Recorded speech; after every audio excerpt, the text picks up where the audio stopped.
1405, China's Ming Emperor had assembled the greatest fleet the world had ever seen.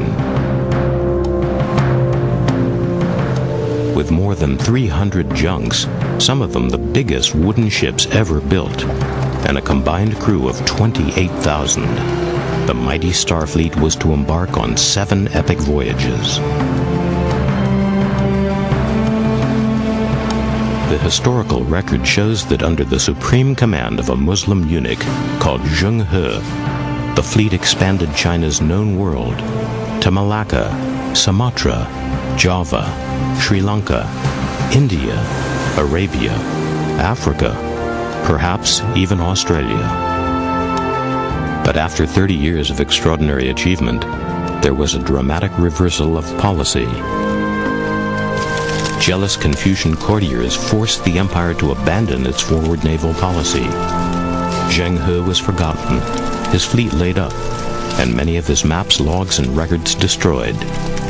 This historical vacuum has fueled ideas that there might be a missing chapter in the story of the Ming fleet. When the first European explorers set forth for the New World, every single one of the great names had a map showing in them the way to go. Not one of the great European explorers discovered anything new. Somebody discovered the world before Europeans did. The expedition's chronicler has left us detailed descriptions of Calicut's booming spice trade. The inhabitants of this mountainous countryside have established spice gardens.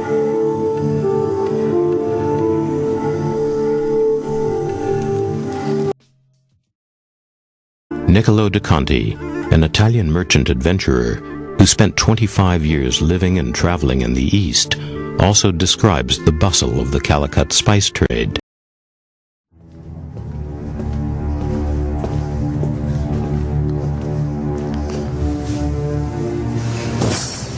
This is Africa, so that's the bottom of Africa.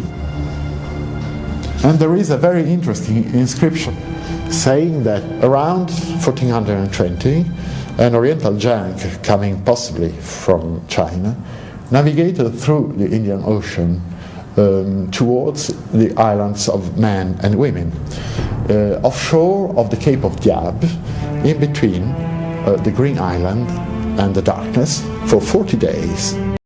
Palmyra then says that ship or junk from India reached the Islas Verdes. Well, 40 days at 4.8 knots, which was the average speed of the Chinese fleet, would have taken them to the Cape Verde Islands. Around the Cape of Good Hope. On this Admiralty chart, these blue currents you can see carrying the ship up the west coast of Africa. Then he would be pushed inland by the winds, carried up by the current, then in a strong current to the west, then trade winds push him into the coast once again, until he gets up north of the Cape Verde Islands when the currents push him down. If he did absolutely nothing, he just hoisted his sails, he would get carried by the wind and the current across the North Atlantic and would enter the Caribbean between Dominica and Guadeloupe. Known as the Pizzigano chart, it seems to show islands across the Atlantic 3/4 of a century before Columbus ever sailed there.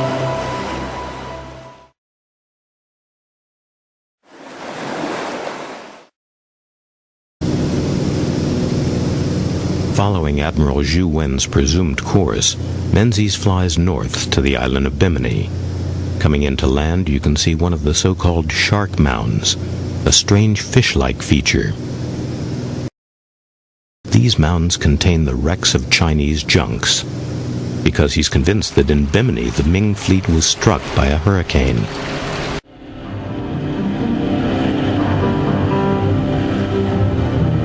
Seven of the great junks were deposited on what was then a sandbank. They've been covered by sand, and they're now called the shark mounds. 500 foot long, the same length as the great junks. They are the graves of ships. The Chinese fleet got carried by the hurricane and dumped where we are now. He had a smashed fleet. He had to repair his ships, and he had to get his men off. The ships that were all right, he had to get them off this island. This is the sort of weather he had all those years ago, poor devil. And another 100 knots of wind. Like down there, Doug, is it reasonably clear? After the eye of the storm had passed, Menzies took us to the curious underwater rock formation known round the world as the Bimini Road.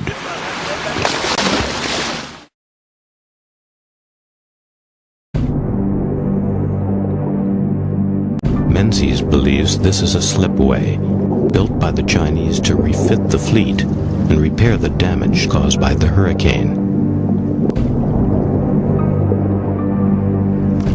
They use the beach rock and the ship's ballast to construct a slipway between here and the shore. When they got really close in, they ran out of beach rock, so they used the hull stones from the hull for the last 250 yards. Basically, this whole road is about 1,200 feet long. It's a giant slipway for hauling these junks ashore. Some very sophisticated civilization built the roads before Europeans arrived.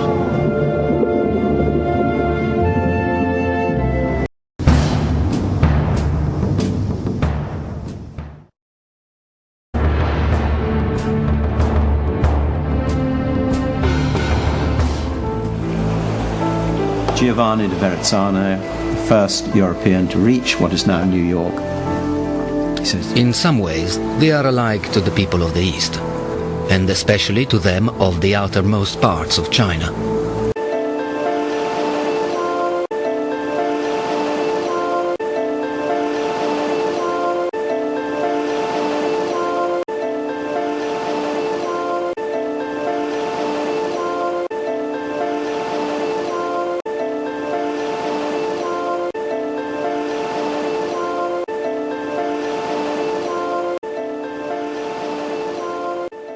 So were the Chinese the first to reach America?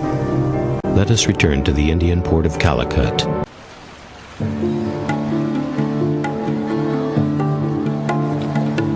There's no doubt that de Conti was here. His vivid account of the bustling trading ports of Malabar.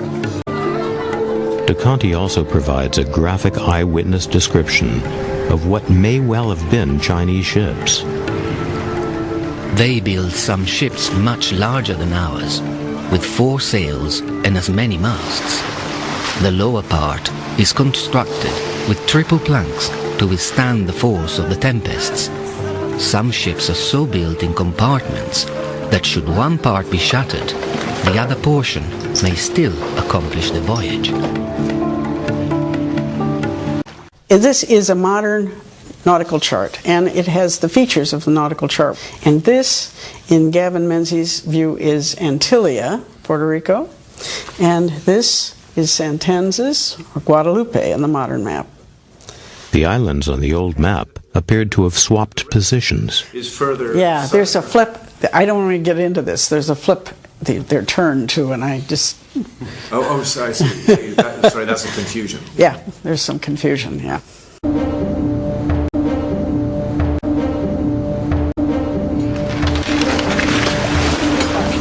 John Gifford, a professor of marine geology and archaeology, was commissioned by National Geographic to investigate the mystery of the Bimini Road. According to one theory, these symmetrically shaped stone blocks were the remains of an ancient city, possibly Atlantis. I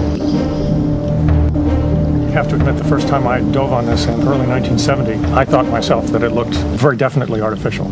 If it was Atlantis, actually, it would have been, in many ways, much more interesting. We looked very hard, specifically for archaeological evidence. We found no archaeological evidence whatsoever.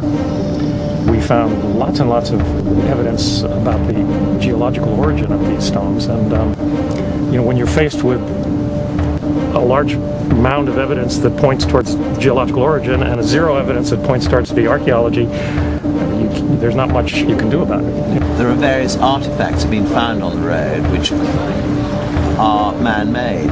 There are man-made cement building blocks, a great number of them, and I say that they are to keep the ballast of the junks in position.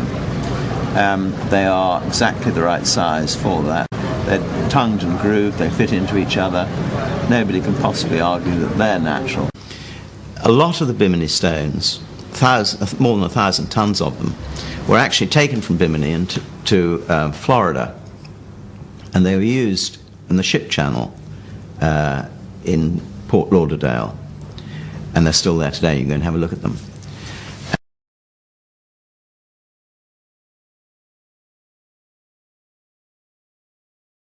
Shaped like the hull of a Ming treasure ship washed 500 yards ashore in a hurricane 600 years ago. Menzies has been seeking permission to excavate the shark mounds.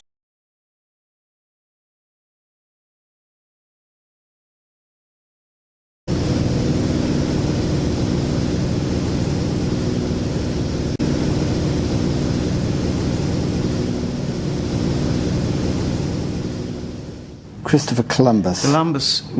Columbus, as you know, I think it's a very interesting point, because when he died, he believed he'd reached Cathay, China. Isn't there a sort of circular logic there? Because he mistakenly thought he'd reached China. With respect, I don't agree. I think that the fact that he kept meeting Chinese people led him to believe he was in China.